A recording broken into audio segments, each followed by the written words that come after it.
Do you care about what other people think? Do you consciously or even subconsciously seek the approval of others? Do you make decisions based upon how you believe other people will perceive you? Do you choose your clothes, your relationships, what you drive, or anything else based upon what other people will think?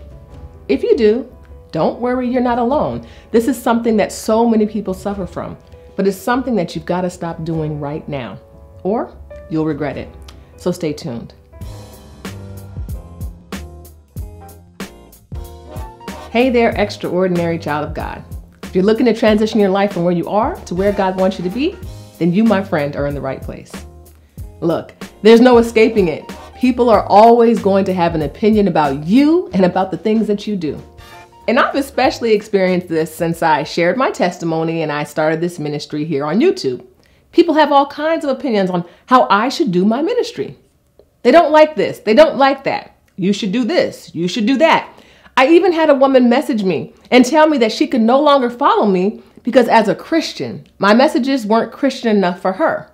Apparently in her eyes, God doesn't think Christians should be concerned about doing their best at work and in their day-to-day activities. Now, I don't agree with that, but that's her opinion. But what I find interesting is the fact that the people who are so quick to offer their opinions and their criticisms about my ministry, they don't have public ministries of their own.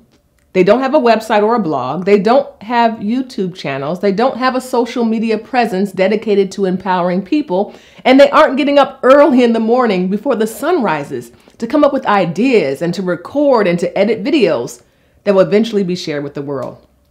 My point is, they aren't doing what I'm doing, yet they feel it's necessary to give their opinions. And I'm not really bothered by them because that's what people do. I've done it myself. But what does bother me is that we as people have a tendency to fall into the devil's trap of caring what people think, and that's a serious problem. If I sought the approval of every individual who had an opinion about my ministry, the one God has called me to do, then my ministry would be nothing. I have to be authentic and true to me because that's what God wants from me, and you have to do the same. So let me share with you several reasons why you shouldn't care about what others think. Now, the first thing is, people's opinions don't matter. People have issues. You got issues. I've got issues. We've all got issues.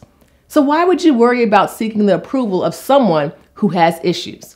For instance, if you wanted to wear shorts on your head because it just makes you feel good and you like it, it's likely that people wouldn't approve of that. But if a superstar starts to market a pair of shorts that you wear on your head and then they slap a premium price tag on them, all of a sudden people will approve of it and it'll be the next hottest trend.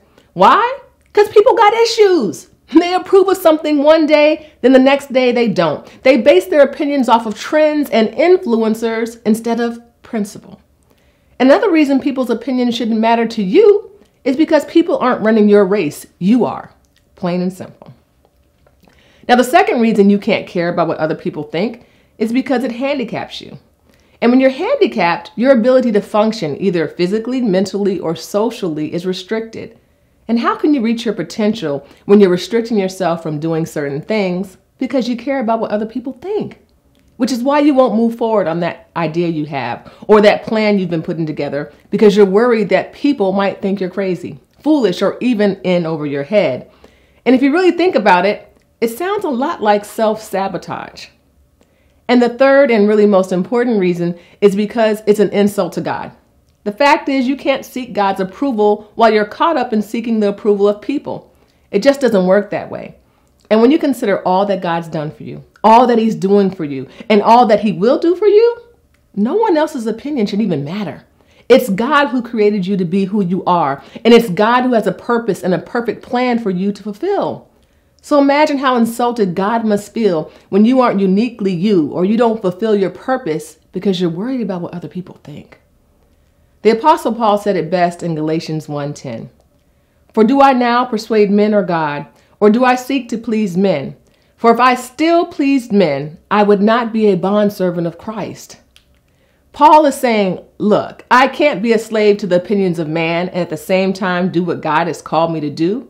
I already know how it feels to seek the approval of men. I've been there, done that. I don't like it. And because Paul took on this attitude, God was able to do some amazing things in him and through him. So the most freeing and empowering thing you can do for yourself right now is to stop caring about what other people think. Wear what you want to wear, pursue what you want to pursue, and do what you want to do without seeking the approval of others. I'm telling you, once you get into the habit of that thing, you're going to feel so good. Now, if you're looking to be empowered so that you can be the best version of you that you can be, and you'd love to have a support system to help you do it, you need to check out the Extraordinary Living Academy. I'll leave a link for you to find out all about it in the description below. And look, be sure to check out this playlist right here. And I look forward to seeing you next week, Thursday at 2 p.m. Eastern Standard Time. You extraordinary child of God.